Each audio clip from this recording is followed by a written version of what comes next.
Hello everyone, welcome to our YouTube channel Lakshya the goal academy. जैसा कि हम लोग वेक्टर कर रहे थे, अब वेक्टर में हम लोगों ने कुछ प्रॉब्लम की थी गॉस डाइवर्जेंस पे बेस्ड और स्टोक्स थ्योरम पे बेस्ड। अब उसी के आगे कंटिन्यूएशन में हम लोग देखेंगे इस वीडियोज़ में और कुछ प्रॉब्लम करेंगे आपके एग्ज़ाम के पॉइंट ऑफ व्यू से, जो कि इम्पॉर्टेंट है। तो उसमें से एक इसी तरीके की प्रॉब्लम आपने पिछले वीडियोज़ में भी देखा है। जस्ट किस तरीके से प्रॉब्लम का जो मतलब टाइप है वो सेम है, बट उनका कहने का तरीका अलग है। तो यही मैं बात कर रहा था पिछले वीडियोज़ में भी कि किस तरीके से आपको जो क्वेश्चन आता है वो किस अलग तरीके से पूछा जा सकता है। वही चीज़ रहेगी, कॉन्सेप्ट वही रहेगा। तो यही हम बार बार आपसे कहते हैं कि आपको चीज़ें समझनी है, जस्ट समझ के समझनी है, अदरवाइज़ आप कितना मेमोराइज़ करोगे। अब आपका क्वेश्चन रिपीट होता है तो 40% ही रिपीट होता है, 60% क्वेश्चन आपको नए देखने को मिलेंगे। तो इसलिए आपको क्या कहते हैं कि समझना है चीज़ों को अच्छे से, एंड देन क्या कहते हैं आपको प्रॉब्लम सॉल्व आउट करना है। अब देखिए इसमें इससे क्वेश्चन क्या है। Consider a cylinder of height h and radius a closed at both ends centered at the origin where and let r be the position vector which is given by xi cap plus yj cap plus z cap be the position vector and n cap is a unit normal to the surface integral over the closed surface of the cylinder is okay। तो ये है आपका surface integral, जिसमें हमें इसकी value बतानी है कि क्या होगा जब आपका वो क्लोज्ड सरफेस क्या है, सिलेंडर की है। तो अब आपका जो आंसर दिया हुआ है कुछ इस फॉर्मेट में दिया हुआ है। तो जब भी आपसे सरफेस इंटीग्रल पूछेगा तब भी आपके माइंड में समटाइम्स आपको may be just direct surface integral he calculate करना पड़ जाए, बट अब मोस्ट ऑफ द टाइम में चूंकि इतना टाइम नहीं रहेगा, नंबर आप क्वेश्चन ज़्यादा रहते हैं, तो वहाँ पे आपसे रिजल्ट बेस्ड ही क्वेश्चन पूछा जाता है। इट मीन्स आपको कहीं कुछ न कुछ उस प्रॉब्लम का शॉर्ट ट्रिक्स या शॉर्ट वे भी रहेगा जो कि जिससे कि ये प्रॉब्लम सॉल्व हो जाएगी। तो अब यहाँ पे वैसे भी आप वैसे तो इसे कर नहीं पाएंगे, आपका जो इसमें यूज़ होना है वो गॉस डाइवर्जेंस थ्योरम से करना है। तो आपको पता है गॉस डाइवर्जेंस थ्योरम क्या है, यही आपको रिजल्ट आपके माइंड में होना चाहिए। हमने पिछले वीडियोस में भी इसी पे बेस्ड प्रॉब्लम पे बात की थी, जस्ट सेम प्रॉब्लम थी। वहाँ पे जो आपका आंसर है वो वॉल्यूम के टर्म में दिया हुआ था, जस्ट कैपिटल V, और यहाँ पे जस्ट इन्होंने लिख दिया हुआ है। तो सिंपल सा अगर हम इसका स्केच बनाए कि देखें, और ये प्रॉब्लम जो है आपकी वो गेट 2011 में आई थिंक आई हुई है। हमने वहाँ से लिया है कि किस तरीके से एक ही प्रॉब्लम को अलग अलग तरीके से पूछा जा सकता है। तो आपका कुछ यूँ इस तरीके से सिलेंडर है, सपोज जिस तरीके से इन्होंने क्वेश्चन में कहा है कि ये आपका सिलेंडर है जिसका कि सेंटर ओरिजिन पे है, और ये x और ये y और ये z, ठीक है। और ये सिलेंडर है जिसकी की रेडियस क्या दी हुई है, a दिया हुआ है, और हाइट क्या दिया हुआ है, h दिया हुआ है, ओके, ठीक है। अब हमें पूछा क्या है इन्होंने, the surface integral of this quantity where r is position vector and n cap is unit normal to the surface and ds आपका जो है सरफेस एलिमेंट है। तब अब सबसे पहले आपको जब भी सरफेस इंटीग्रल पूछेगा तो आपके माइंड में आना चाहिए गॉस डाइवर्जेंस थ्योरम, क्योंकि सरफेस इंटीग्रल का कनेक्शन क्या कहते हैं कि वहाँ पे है। अगर कर्ल होता तो हम यहाँ पे स्टोक्स थ्योरम देखते, कर्ल नहीं है, सिंपल सा सरफेस इंटीग्रल है, किसी वेक्टर का है, इस वजह से हम डाइवर्जेंस थ्योरम को रिमाइंड करेंगे। अब देखिए आपका जो डाइवर्जेंस थ्योरम है वो क्या कहता है, the Gauss divergence theorem states the volume integral of divergence of any vector is equals to the surface integral of this vector, okay। ये आपका गॉस डाइवर्जेंस थ्योरम का स्टेटमेंट है। क्या है कि the volume integral of any vector, the volume integral of divergence of vector a equals to the surface integral of vector a dot n cap. अब यहाँ पे जब आपका a क्या है, r है, तो चलिए अब हम जब आपका वेक्टर a क्या है, r है, तो हम एक उसका जो डाइवर्जेंस देख लेते हैं क्या आएगा r का, आपका डाइवर्जेंस ऑफ r, और जो कि मैं आपको पिछले टर्म पे भी पिछले वीडियोस में भी बताया कि किस तरीके से डाइवर्जेंस आप निकालते हैं किसी भी गिव वेक्टर क्वांटिटी का। और तो डाइवर्जेंस ऑफ आर आपका क्या आएगा, यहाँ पे ये पोजीशन वेक्टर है, थ्री डायमेंशन में है, तो ये क्या हो जाएगा यहाँ से 3। हम डायरेक्ट यहाँ पे अब रिजल्ट लिख रहे हैं क्योंकि हमने आपको ये चीज़ पहले भी बता रखी है। तो ये आपका डाइवर्जेंस ऑफ कितना आ गया, आर कितना आ गया 3। तो इट मीन्स आपका जो सरफेस इंटीग्रल होगा, रिक्वायर्ड सरफेस इंटीग्रल जो कि आपका क्वेश्चन में पूछा गया है, उस हिसाब से गॉस डाइवर्जेंस थ्योरम के हिसाब से ये क्या हुआ, डाइवर्जेंस ऑफ आर और ये वॉल्यूम वी। तो अब डाइवर्जेंस ऑफ आर की वैल्यू आपको क्या मिल गई 3, तो ये आपका जो 3 कांस्टेंट है बाहर आ जाएगा और ये हो गया v। यही सेम चीज़ था, कुछ इसी तरीके का क्वेश्चन था जो कि आपका पिछले वीडियोज़ में भी हमने आपको बताया था। वहाँ पे आपका सिर्फ v, जो ये क्या है, ये चीज़ आपको क्या देगी, वॉल्यूम देगी, क्योंकि आपको पता है ये वॉल्यूम इंटीग्रल है, तो ये आपका क्लोज्ड सरफेस का क्या देगा, वॉल्यूम देगा। वहाँ पे उन्होंने ऑप्शन में सिर्फ क्या दे रखा था, डायरेक्ट v की दे रखा था, 3 टाइम्स ऑफ v, ठीक है। तो यहाँ पे जो ऑप्शन में 3v था वो आपका ऑप्शन राइट था, बट यहाँ पे आपका जो होगा वो हो जाएगा 3 times of v volume. Volume किसका, सिलेंडर का, और सिलेंडर का वॉल्यूम का ए फार्मूला क्या होता है, पाई आर स्क्वायर एच, आर जहाँ पे आपकी क्या होती है रेडियस, तो यहाँ पे रेडियस क्या है a, तो आपका हो जाएगा 3 पाई ए स्क्वायर एच। तो वही बात है, ये भी क्वेश्चन और वो जो हमने आपको पिछले वीडियोस में बताया दोनों ही आपका गेट में आया हुआ है। बहुत सारे कैंडिडेट ऐसे भी हैं जो कि इस बार एमएससी जस्ट पास आउट हुए हैं, तो उनके लिए ये चीज़ वो गेट भी देने जा रहे हैं, तो उनके लिए भी ये इम्पॉर्टेंट है किस तरीके से वो अपना गेट में भी ये प्रॉब्लम कर सकते हैं, और ये आपका पीजीटी आने वाले पीजीटी एग्ज़ाम में भी किस तरीके से इस प्रॉब्लम को सॉल्व कर सकते हैं। एक्चुअली गेट का जो लेवल है पीजीटी से कहीं थोड़ा सा ऊपर है, बट जो पीजीटी का है वो थोड़ा लोअर लेवल है। लोअर क्या कहिए, ये वहाँ पे नंबर ऑफ क्वेश्चन की बात ही है। जब नंबर ऑफ क्वेश्चन ज़्यादा देगा तो ऑब्वियस है कि वो क्वेश्चन आपका जो है कि उसका जो लेवल है वो थोड़ा सा लो होगा। अब चूँकि गेट में नंबर ऑफ क्वेश्चंस कम होते हैं और टाइम के रिस्पेक्ट में, तो इस वजह से वहाँ पे आपका क्वेश्चन थोड़ा सा उसका लेवल जो होता है हाई होता है। तो ये देखिए आपने किस तरीके से इस क्वेश्चन को किया है। जस्ट आपको सरफेस इंटीग्रल निकालना था, आपने क्या यूज किया, गॉस डाइवर्जेंस थ्योरम यूज किया, इसका डाइवर्जेंस निकाला पोजीशन वेक्टर का जो कि 3 होता है यहाँ पे इस तरीके से, और ये वॉल्यूम आ गया। वॉल्यूम किसका था, यहाँ पे क्लोज सरफेस क्या दिया हुआ था, सिलेंडर था, तो सिलेंडर का वॉल्यूम का लिख दिया फॉर्मूला पाई ए स्क्वायर एच। तो इस तरीके से आपका ऑप्शन कौन सा है इसमें, बी। तो ये आपका बी ऑप्शन राइट ऑप्शन है। तो इस तरीके से आप अपनी प्रॉब्लम्स को किस तरीके से गॉस डाइवर्जेंस और स्टोक्स थ्योरम पे बेस्ड प्रॉब्लम को कर सकते हैं। तो ये थी बात आपकी किस तरीके से हम लोग गॉस डाइवर्जेंस थ्योरम पे प्रॉब्लम सॉल्व आउट कर रहे थे। और कुछ लोग और भी ये भी कह रहे थे, इंपॉर्टेंट टॉपिक्स की बात कर रहे थे। तो इम्पॉर्टेंट टॉपिक्स एक्चुअली आपके ये चैप्टर्स में से 2 से 3 प्रॉब्लम्स आती है। मोस्ट ऑफ द केसेस में 2 प्रॉब्लम भी आई, तब भी वो आपका क्या कहते हैं कि 4 मार्क्स 8 मार्क्स हो गए। तो इस हिसाब से कि ये भी इम्पॉर्टेंट ही है, बट एक्चुअली बहुत सारे स्टूडेंट हैं जो टीजीटी देने जा रहे हैं, उनके लिए भी जस्ट रिजल्ट बेस्ड क्वेश्चन है, तो वो उनके लिए भी इम्पॉर्टेंट है। और बहुत सारे कैंडिडेट ऐसे भी हैं जो 3 से 4 साल मतलब उनके पास आउट हुए हो गया, तो उनके माइंड से ये स्किप भी हो गई होंगी, तो उनके लिए जस्ट हमें बेसिक भी लेकर चलना है, तो उनको समझ में आना चाहिए। इस वजह से हमें जस्ट बेसिक से प्रॉब्लम करानी है, तो थोड़ा सा टाइम देना होगा। बाकी चीज़ें सब कराई जाएंगी और फास्ट में कराई जाएंगी। आपको जस्ट जुड़े रहना है, साथ ही साथ चूँकि आपको जस्ट इन्फॉर्मेशन गैदर करनी है। और नोट्स की बात है तो आप इस हर जो भी वीडियोस आपको अब आने वाले हैं, अपलोड होने वाले हैं, तो जो भी इम्पोर्टेंट पॉइंट है आप उस पर नोट करते जाइए, ये सबसे बेस्ट वे है। अदरवाइज़ आप कहीं की भी नोट्स ले लीजिए, चाहे जहाँ की, तो आपको पूरा कंटेंट किसी में मिलना पॉसिबल नहीं है। तो जो आप अपने से नोट्स बनाएंगे वो सबसे बेस्ट होगी।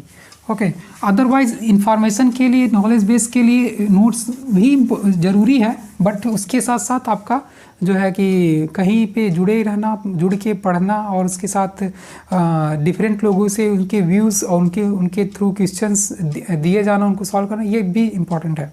अब चलिए, एक थी इसी पे बेस्ड प्रॉब्लम आई हुई है, ये भी आई हुई आपके कॉम्पिटिटिव एग्जाम पे है। जितनी भी प्रॉब्लम हम यहाँ पे करेंगे वो सब कॉम्पिटिटिव एग्जाम पे ही बेस्ड है। एक्चुअली जो पेपर सेटर हैं वो भी यही करते हैं एक्चुअली, तो उन्हें भी पेपर सेट करने के लिए दिया जाता है, तो वो भी अक्सर प्रीवियस ईयर के क्वेश्चन देखेंगे और उस पर बेस्ड क्या कहते हैं कि अब कुछ नया क्वेश्चन फ्रेम मतलब वो खुद करेंगे और फिर क्वेश्चन प्रॉब्लम देंगे। तो इस वजह से बेस्ट वे रहता है आप प्रीवियस ईयर के क्वेश्चंस पेपर सॉल्व करिए और साथ ही साथ उनके साथ ही और भी थोड़ा सा उससे क्वेश्चन से रिलेटेड जो भी क्वेश्चन प्रॉब्लम फ्रेम हो सकती है उस पर बेस्ड प्रॉब्लम करिए। तो इसी वजह से हमारा जो यहाँ पे टॉपिक है हम उसी टॉपिक पे बेस्ड प्रॉब्लम आपको कराएंगे और उसी पे जो भी कंपटीशन एग्जाम में आई हुई हैं। तो और जो आपकी जो नेक्स्ट प्रॉब्लम आई हुई है वो है सिर्फ सिंपल सा डाइवर्जेंस ऑफ आर बताना था। कब के केस में? जब एक्स वाई के प्लेन की। हमने आपको पिछले वीडियोज़ में भी डिस्कस किया था कि इस तरह की प्रॉब्लम एक बार पूछी गई है। तो हमने यहाँ पे इसलिए इसे दोबारा लिया क्योंकि अक्सर आप जल्दबाजी में डाइवर्जेंस ऑफ आर आपको पता है 3, तो जस्ट आपने देखा इसे आर देखा तो ऑप्शन करेक्ट आपको दिखा था 3 का ऑप्शन है, मार दिया इसे आपने राइट आंसर। जबकि ऐसा नहीं है, आपको देखना है कि पोजीशन वेक्टर तो है लेकिन किस प्लेन में है। अगर ये एक्स वाई प्लेन में है तो उस केस में आपका डाइवर्जेंस ऑफ आर कितना हो जाएगा? किस प्लेन में है? एक्स वाई प्लेन में है। आर आपका क्या है? X I cap plus Y J cap. तो आपको पता है, जस्ट डिफिनीशन आप फिर से अपना अप्लाई करेंगे। I D X cap plus J cap del by del Y plus K cap del by del J dot product with आपका जो है X I cap plus J Y J cap. तो simple सा ये दो term ही आपको देगा, ये तो 0 हो जाएगा। तो आपका कितना आ गया? 1 + 1 जो कि 2।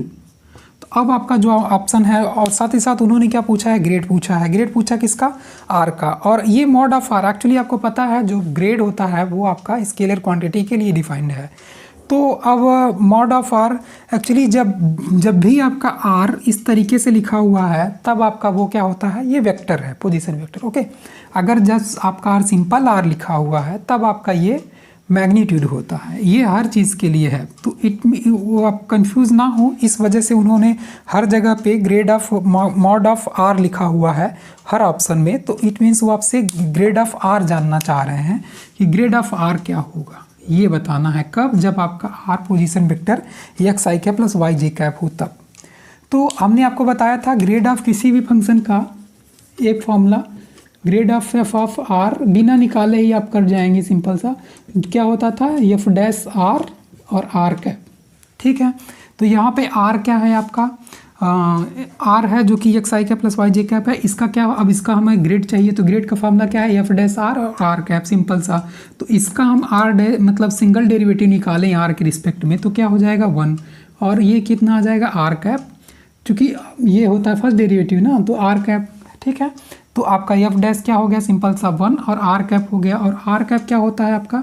Vector R upon mod of vector R, या इसे आप ऐसे लिख सकते हैं वेक्टर आर अपॉन आर।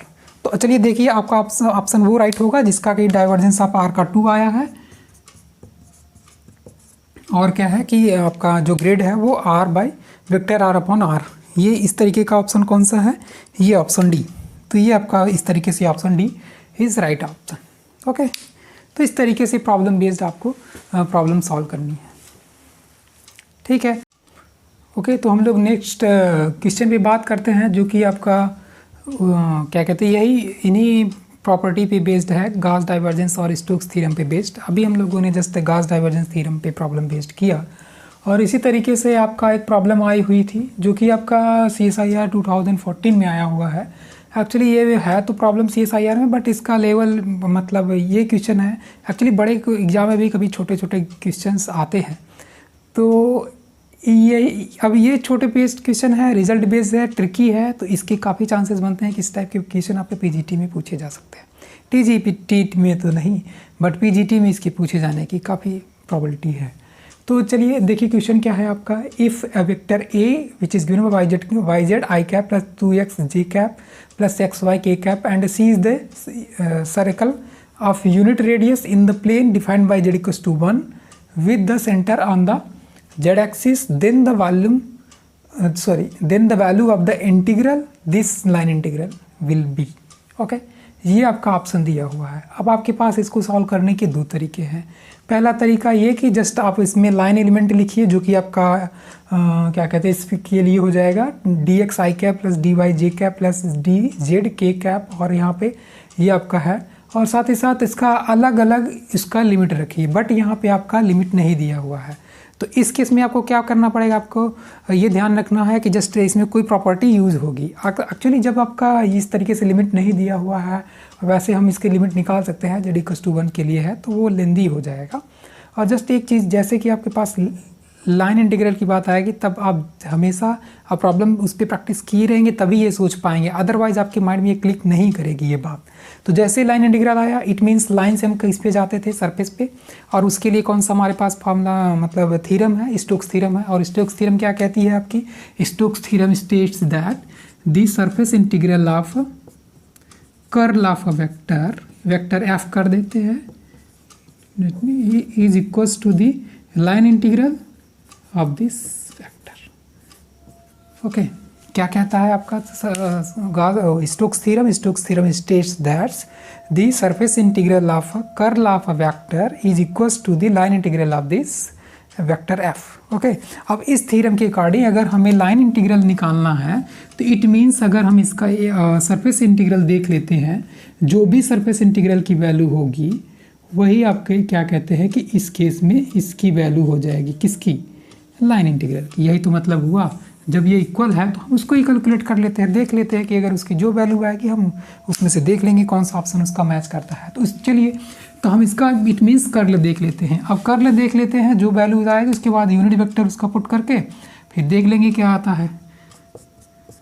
तो चलिए, कर्ल ऑफ वेक्टर ए निकालने चल रहे हैं हम लोग। तो अब इसको कर्ल ऑफ किसी वेक्टर का कैसे निकाला जाता है ये हमने पिछली वीडियोज़ में बता रखा है। जिन्होंने नहीं देखा हुआ है तो जाहिर सी बात है उन्हें एक ऑर्डर तो फॉलो करना पड़ेगा। ये चैप्टर पढ़ना है तो पहले part 1 video vectors topic part 1, part 2, part 3 इस तरीके के वीडियोस अपलोड किए जा चुके हैं।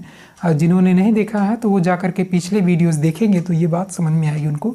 है तो सिंपल, बट जिनके लिए चीज़ें भूल गई हैं तो उनको जस्ट रिवीजन के लिए ठीक रहेगा कि वो पीछे जाके देख ले। अब ये हमें वेक्टर इसका क्या निकालना है, कर्ल निकालना है। तो कर्ल का जस्ट हम क्या करते हैं, एक डिटर्मिनेंट सॉल्व करते हैं और उस डिटर्मिनेंट में पहला रो आपका यूनिट वेक्टर का होता है और जो दूसरा रोज होता है वो डेल ऑपरेटर का del by del X in Cartesian coordinate में, वही आपका रेडियल मतलब स्फेरिकल और सिलेंड्रिकल कोऑर्डिनेट में del by del R, del by del theta, del by del phi हो जाता है, जो कि अभी यहाँ पे ज़रूरत नहीं है। और अब इसमें क्या होता था, वेक्टर ए के कंपोनेंट, कौन से component, I cap, J cap, K cap के कोफिशिएंट। अभी आई कैप का कोफिशिएंट ये है आपका Y Z, okay, Y Z है और इसका क्या है जेड एक्स है और इसका क्या है एक्स वाई है, ओके। अब हमें सिंपल सा इसको सॉल्व कर लेना है। तो अब ये डिटरमिनेंट आप सॉल्व कर लेंगे, कैसे सॉल्व करेंगे जस्ट पता है आपको। ये चीज़ अगर आई के लिए सॉल्व करें तो ये फर्स्ट रो और ये फर्स्ट कॉलम जाता है, उसके बाद इसमें ये आया तो ये क्या हुआ आपका del by del Y of X Y, तो यहाँ से वाई का हो डेरिवेटिव हुआ तो ये क्या आया एक्स आया, और del by del Z of Z X तो आपका क्या आएगा अगेन एक्स आएगा, ये हो गया माइनस जे कैप किसका, अब इसके साथ ये सेकेंड कॉलम और ये आपका फर्स्ट रो जाएगा। तो इस तरीके से ये del by del X of X Y, यहाँ से क्या आ जाएगा Y minus del by del Z of Y Z again, तो यहाँ से आपका क्या आ जाएगा वाई आ जाएगा एंड प्लस के कैप। अब यहाँ से के कैप का करना है तो ये वाला मतलब कॉलम जाएगा थर्ड कॉलम और फर्स्ट रो, तो del by del X of Z X तो क्या आ जाएगा आपका Z minus del by del Y of Y Z, तो यहाँ से आपका क्या आएगा जेड। तो इस तरीके से आपको देखने को मिल रहा है कि आई कैप टाइम्स 0 माइनस जे cap times 0 plus K cap times 0, तो वो आपका क्या आ गया 0 आ गया। इट मीन्स आपका कर्ल ऑफ ए जो आ गया वो 0 आ गया, और कर्ल ऑफ ए आपका 0 आ गया तो सीधा सीधा ये सरफेस इंटीग्रल 0 हो गया, और सरफेस इंटीग्रल 0 हो गया तो स्टोक्स थ्योरम से आपका ये लाइन इंटीग्रल 0 हो गया। इट मीन्स आपका राइट ऑप्शन क्या है, ऑप्शन नंबर 4 जो कि 0 है। तो देखिए किस तरीके से यहाँ पे एप्लीकेशन हो रहा है स्टोक्स थ्योरम और गॉस डाइवर्जेंस थ्योरम का, ठीक है। तो किस तरीके से यहाँ पे एप्लीकेशन करके हम इनकी प्रॉब्लम को सॉल्व कर रहे हैं, तो ये कितना इम्पॉर्टेंट है कि किस तरीके से आप जस्ट इस मतलब थ्योरम के स्टेटमेंट आपको पता है तो आप प्रॉब्लम सॉल्व आउट कर ले रहे हैं, ठीक है। इसी तरीके से एक जो है कि आपका डॉट प्रोडक्ट पे जो छोटा सा एग्जांपल था वो आपका आया हुआ था PGT 2002 में, और वो सिंपल सा उन्होंने डॉट प्रोडक्ट पे पूछा था। तब डॉट प्रोडक्ट का कॉन्सेप्ट आपके माइंड में होना चाहिए कि कौन किस पे किससे डॉट लेने पे 0 होता है। तो अब सिंपल सा उन्होंने दो वेक्टर दे रखा था, जैसे कि यहाँ पे स्टेट कर रहे हैं वो कि 2 vectors F1 and F2 are at right angles means at 90 degree to right angles to each other, if F1 is 4i cap plus 3j cap then F2 will be. आपका दो वेक्टर दे रखा है उन्होंने, F1 और F2, जो कि perpendicular है, perpendicular to each other, it means F1 and dot F2 will be 0। Okay, perpendicular का मतलब यही तो हुआ। अब आपका F1 दिया हुआ है, आपको F2 बताना है कि इन दिए ऑप्शन में से कौन सा वेक्टर आपका F2 होगा। तो चलिए F1 जो है आपका हम लिख लेते हैं 4i cap plus 3j cap है। अब इसके साथ डॉट प्रोडक्ट ऑफ F2 हमें पहचानना है। F2 आपका ऐसा होगा जिसके साथ अगर हम डॉट प्रोडक्ट ले तो वो आपका 0 आ जाए। तो इसमें से हम ऑप्शंस में से देखेंगे कि कौन सा सुटेबल फिट बैठ रहा है। एक्चुअली कभी समटाइम्स आपका आंसर जो है वो आपका ऑप्शन से देना ज़्यादा बेहतर होता है, ज़्यादा ईजी होता है। तो अब इसमें से क्या है, आपका वो ऑप्शन करेक्ट होगा जो इसके साथ डॉट प्रोडक्ट करके क्या दे दे, 0 दे दे। तो अगर आप इसको इसके साथ देखेंगे कि ये i cap plus 3j cap है, तो जो कि नहीं देगा, i कैप के साथ ये 1 दे देगा, इट मीन्स 16, वो तो नहीं होने वाला। और i कैप के साथ ले, i कैप के साथ j कैप के साथ तो 0 दे देगा, i cap dot j cap 0 होता है, जो कि ठीक है, बट i कैप के साथ 0 नहीं होगा, तो ये भी नहीं होगा। उसके बाद k कैप के देख लेते हैं, तो k कैप i कैप के डॉट देगा तब भी 0 देगा, j cap dot k cap तब भी 0 होगा। तो इस तरीके से आपका ऑप्शन के राइट है, जो हमें आगे जाना ही नहीं है अगर हमें आपका ऑप्शन 3 में मिल गया तो इस तरीके से हम प्रॉब्लम बेस्ड प्रॉब्लम करते हैं। अब चलिए नेक्स्ट और भी प्रॉब्लम कर लेते हैं इसी पे बेस्ड।